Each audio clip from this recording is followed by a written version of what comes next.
Yes, ikaze ridasanzwe reka tubaramutse tubaye namwiriwe twizere ko mumeze neza twizere ko muguwe neza aho murereye twizere yuko n'umwaka uri kugenda neza ni ku munsi wa mbere igenekerezo rya 19 ukwezi n'ukwa 12 umwaka 2022 bavyumvikana ko tuba twibereye mu mpera z'ukwezi iganiro n'ikinkino kuri Gitega Entertainment TV bavyumvikana mu masanzwe mumenyereye makuru yacu y'inkino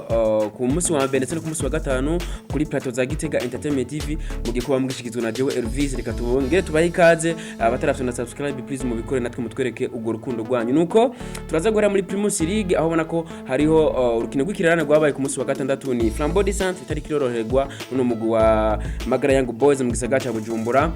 nuko turaza kuva ngaho tubabwire inkino zo muri limited women ziri ku ruhande rw'abigeme aho bona ko bari bageze ku ndwi yabo igira gatandatu ndetse tuzo kuva ngaho tubabwire mu nkino za playoff ku ruhande rw'umupira w'amaboko basketball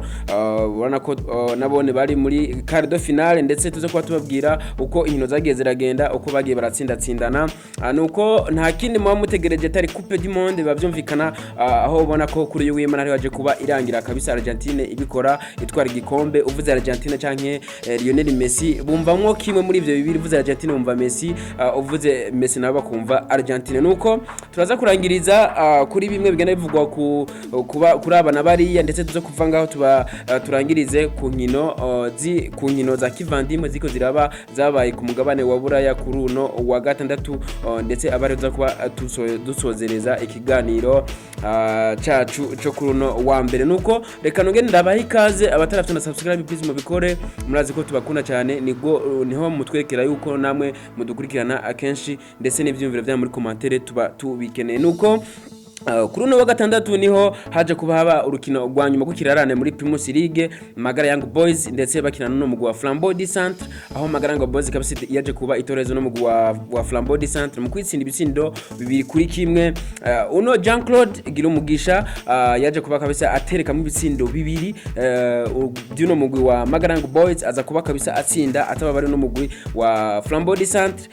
maze igice cyambere cyaje kuba kirangira ari ibitsindo bibiri kubusa bw'uno mugwi wa Flambeau du Centre ndetse ino Gakwara Ronald aza kubavuga ati reka natwe turondera igitsindo aza kubateka mu igitsindo ku munota wa 62 biza kurangira urukino Magara Young Boys itsinze ibitsindo bibiri kuri kimwe byo no mugwi wa Flambeau du Centre byaje kuba biha amahirwe no mugwi wa Mamuru FC kuguma mu kibanza ca mbere n'amanota 32 Vitaro nabone banganya amanota n'amanota 32 mu kibanza ca gatatu ni no Flambeau du Centre n'amanota 30 ndetse Kayanza United mu kibanza ca kane n'amanota 26 Aigle Noir mu kibanza ca gatanu n'amanota 25 ni mu gihe Atletico Niwere mu kibanza ca nyuma n'amanota 10 yonyene nuko kuno gatatu nyene habaye impinduka muri Interstar aho bona ko baje kuba batora umurongozi mushasha uno mugwi wa Interstar uno azukizana rya Mpingwe Amis yaje kuba asubirira uno Bizimana Abdul Karim yaje kuba kabisa asubirirwa nuno mukinyi wa nuno murongozi mushasha Mpingwe Amisi ni mu gihe uno Mpingwe Amisi ari we yari icegera ca kabiri icegera cuno mu Bizimana Abdul Karim yaje kuba ahindurwa kabisa twizere yuko hagiye kuba haba impinduka muri Interstar aho ubona ko Interstar itari mu kibanza ciza mu gihe iri mu kibanza ca 12 muri no rutonde rwa Primus League mu aho bona ko ari kuri june gira 15 canke june ya nyuma muri phase ale nuko twababwira nk'ivyo nayo muri limited women ziriga ubona ko bari bageze ku ndwi yabo igira gatandatu ni mu gihe ubona ko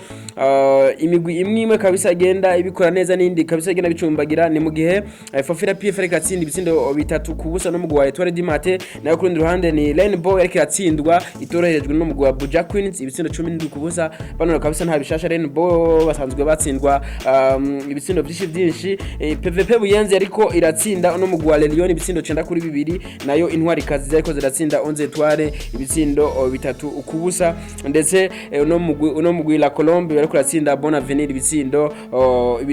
indwi kubusa twabwira nk'ivyo Fafira PF mu kibanza ca mbere n'amanota 16 Buja Queens mu kibanza ca kabiri n'amanota 16 PVP Buyenzi mu kibanza ca gatatu n'amanota 13 Etoile du Matin mu kibanza ca kane n'amanota 12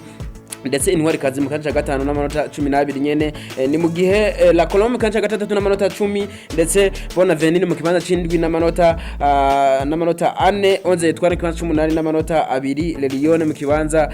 c'icenda n'amanota n'inota rimwe Rainbow amanota n'ubusa kabisa mu kibanza ca nyuma ni no mugwi kabisa ubona ofisi ibibazo bitandukanye nuko reka tunyarukire muri playoff VBL 2022 abona ko barageze muri quart de finale twagiye tubibabwira Jimukana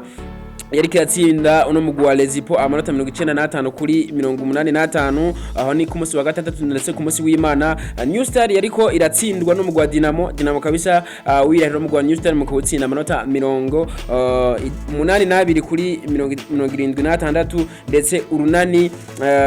rwa kuratsinda no mugwi wa Remesha amanota 78 ubona ko bagize remontada kabisa ni mu gihe Remesha yari imbere ariko urunani za kurangiza runo rukino kabisa itsinze uno mugwi wa Remesha amanota 78 kuri 68 nuko twabwira nk'ivyo muri zinkino za playoff VBL 2022 wabona ko muri quart de finale ariko vyagiye biragenda reka tunyarukire muri Coupe du Monde 2022 hariya muri Qatar wabona ko kuri uno w'Imana ariho haje kuba kabisa barangiza zino nkino zatanguye igenekezo rya 20 ubona ko zaje kuba zirangira kuri uno w'Imana igenekezo rya 18 ni mu gihe muri buka urukino rwa mbere rwaje kuba ruhuza kabisa Qatar ndetse na Equateur aho Qatar kabisa bitagiye bigenda neza ko bo bagiye kuba basezererwa bakiri mu matsinda nuko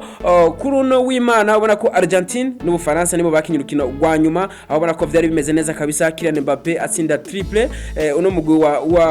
mugwi wa Argentine ndetse Lionel Messi atsinda double abona ko rwa rukino rubereye ijisho rwa rukino ruri mu buhinga cyane ubona ko bakinye iminota 120 ni mu gihe iminota 90 yaje kuba irangira ari ibitsindo bibiri ku bindi baza ko yifashisha iminota 30 ndetse nayo iza kurangira ari ibitsindo bitatu ku bindi baza ko yifashisha za penalty canke za tilobi mu gihe ubona ko uno mugwi wa Argentina waje kuba kabisa utahukana kino gikombe mu gutsinda no mugwi w'Ubufaransa penalty zine kuri zibiri zuno mugwi w'Ubufaransa ni mu gihe ku munota wa 23 Lionel Messi amaze guha umunezero abakunzi ba Argentine ndetse Angel Di Maria ku munota wa 36 aza kuba nawe atereka mu gitsindo umunezero bandanya uba mwishi ku ruhande rwa Argentine ndetse aho bona ko igice cya mbere cyaje kuba kirangira kabisa Ubufaransa buri hasi bimwe biboneka aho bona ko Argentine kabisa yari yafashe kabisa urukino ni mu gihe mu gice cya kabiri byaje kuba bihinduka ubona ko Kylian Mbappe yaje kuba kabisa agaruka nawe mu rukino aza kuba guhera ku munota wa 80 atangura ha umunezero uno mugwi w'Ubufaransa abakunzi b'Ubufaransa kabisa nabo batangura kwishima mu gihe yarateye penalty ku munota wa 80 ndetse ku munota wa 81 nyene aza kuba ateretse mikindi gitsindo maze Kylian Mbappe kabisa aza kuba arangiza runo rukino iminota 90 ari bitsindo bibiri ku bindi baza kuba bifashisha iminota 30 aho bona ko Lionel Messi nawe yaje kuba atereka mukindi gitsindo ku minota w'ijana n'icenda ndetse ku minota w'ijana na 18 urukino rugomba rurangire uno Kylian Mbappe nawe aza kuba atereka mu gitsindo kigira gatatu urukino za kuba rurangira ari bitsindo bitatu ku bindi ubona ko baje kuba kabisa baja muri za tilo ariko no mu Bufaransa kabisa kabitaje kuba bigenda neza aho ubona ko baje kuba bahisha penalty zose zibiri kuri bane bateye aho ubona ko batekanijwe penalty zitanu ariko Lionel Messi aza kubateka mi penalty yiwe ya mbere Dybala ndetse ya kabiri Paredes ndetse na uno Mariana Monsieur nawe aza kubacereka indi penalty igira kane ariko ku rundi ruhande rw'Ubufaransa Mbappe niwe aje kubatera mu penalty ya mbere ariko Kingsley Coman ndetse na Chouameni nibo baje kubahusha penalty ku ruhande rw'Ubufaransa ariko uno Kolo Muani nawe yaza kubaterekamo penalty igira kabiri ariko bikaba byaje kuba birangira ari penalty zine kuri zibiri zuno mugwi w'Ubufaransa nuko Lionel Messi aza kuba aterura kino gikombe cha Coupe du Monde 2022 cyabereye hariya mu gihugu cha Qatar nuko Kylian Mbappe uno musore kabisa myaka 23 abari watsinda triple ibintu vyaheruka mu gikombe c'isi cyabaye mu gihome 1966 Lionel Messi nawe agira rekord kabisa niwe mukinyi wa mbere wenyene ashoboye kuba atogwa mu gikombe c'isi nk'umukinyi yaranze urukino canke bimwe bita homme du match ari we yaje kuba atahukana rekord kabisa niwe mukinyi wa mbere wenyene ashobora kuba homme du match mu gikombe c'isi ubona ko yaje kuba agira amateka akomeye nuko ubushimwe butandukanye bwagiye butangwa bigenjeje neza muri kino gikombe c'isi. Uno Enzo Fernandez n'umukinyi wo hagati mu gihugu ca Argentine yaje kuba atogwa nk'umukinyi akiri muto yaranze kino gikombe c'isi, ndetse Emiliano Martinez nawe aza kuba atogwa nka Romain Gardien wa Coupe du Monde, ubona ko canke umusamyi canke umunyezamu yigenjeje neza muri gikombe c'isi. Nayo kurundi ruhande ni Kylian Mbappe uno musore w'imyaka 23 yaje kuba atogwa ahabwa agashimwe ka Soliendo canke umukinyi afise ibitsindo byinshi, abona ko wari wafise ibitsindo 8 ariko Lionel Messi nawe akaba afise ibitsindo 7. Lionel Messi nawe akaba yatowe nka Romain Jure de la Coupe du Monde canke umukinyi yaranze igikombe c'isi, akaba nawe yahawe agashimwe ka Ballon d'Or ya Coupe du Monde 2022. Nivyo twagenda tubabwira nk'ivyo. Ronaldinho avuga ati Messi niwe mukinyi w'ibihe kabisa, niwe mukinyi w'ibihe gushika ubu nta numwe yoba apinga kabisa uno mugabo Lionel Messi. Inyuma yo kuvuga yuko kino gikombe c'isi arico gikombe ca nyuma ciwe, arizo nkino za nyuma akinira igihugu ciwe, ariko ku munsi wejo nyuma yo gutwara kino gikombe yaje kuvuga ati je vais continuer nk'umushampion wa kino gikombe c'isi, ati ngiye kuba mbandanya gukinira igihugu cyane ca Argentine nk'uwatwaye igikombe c'isi ca 2022. Messi ati zari indoto zanje zo gutwara kino gikombe c'isi kuva nkiri umwana, namye mfise indoto zo gutwara igikombe c'isi ariko birabaye, Imana ishimwe.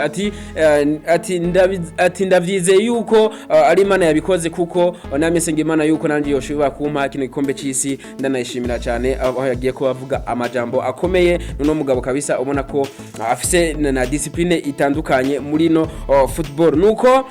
Johan Cruyff ati Dieu merci kubona uno mugabo Lionel Messi yarabayeho muri football. Nayo Jose Mourinho yaje kwavugana n'amajambo akomeye ati na Lionel Messi niwe mukinyi, ati niwe mukinyi Imana yaduhaye nk'umukinyi w'ibihe kabisa muri football. Ati Messi elodie di football, ati Messi ni Imana y'umupira w'amaguru. Pepe Guardiola avuga ati Messi niwe mukinyi wa mbere kwisi maze kubona ngaha kuva mbayeho jewe. Na Diego Simeone nawe yaje kwavuga amajambo akomeye kuko bari bamubaje ati Messi Maradona canke Messi na Maradona ni uwuhe mukinyi ubona ko akomeye cyane. Yaje kwavuga ati je pense que ari Messi ariwe meilleur, aliwe cyangwa umukinyi w'ibihe kabisa. Jurgen Klopp nawe yaje kuvuga ati je kubwanje kabisa Messi niwe mukinyi wa mbere kwisi mbona ko akomeye cyane. Nivyo byagiye bivugwa, abenshi bagiye bavuga bagaruka kuno muginyi Lionel Messi, abona ko bigenda bivugwa cyane. Uvuze Argentine bumva Lionel Messi, uvuze Lionel Messi nabo bakumva Argentine, ndetse ubona ko bigenda bikomeye cyane. Nuko Lionel Messi nivyo byinshi bigenda bimvugwa ko aho ubona ko ku munsi wa gatatu naho hari habaye urukino rwo kurondera ikibanza ca gatatu. Uno mugwi wa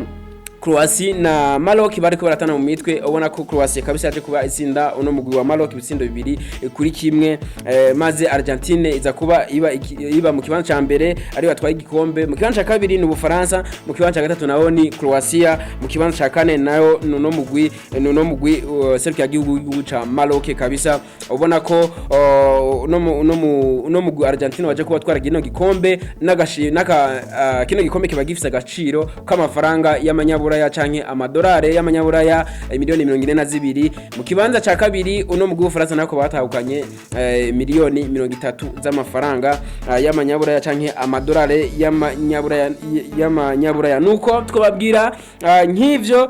ku gikombe c'isi. Reka turangirize kuri zinkino za kivandimwe zabaye kuno wa gatandatu. Ubona ko Manchester City yakira tsinda no mugwi wa Girona, abona ko Haaland ndetse na De Bruyne bariko baratsinda no mugwi wa Girona ibitsindo 2-0, ndetse Arsenal nayo iriko iratsindwa no mugwi wa Juventus ibitsindo 2-0. Napoli iriko iratsindwa no mugwi wa Villarreal ibitsindo 3-2 vy'uno mugwi wa Napoli. Nuko reka turangirize ngaha. Tubashimira cyane mwebwe mwese mwabanye natwe, tubashimira cyane mwebwe mwese mudasiba gukurikira ibiganiro vyacu, tubashimira cyane mwebwe mwese mubaze gufina subscribe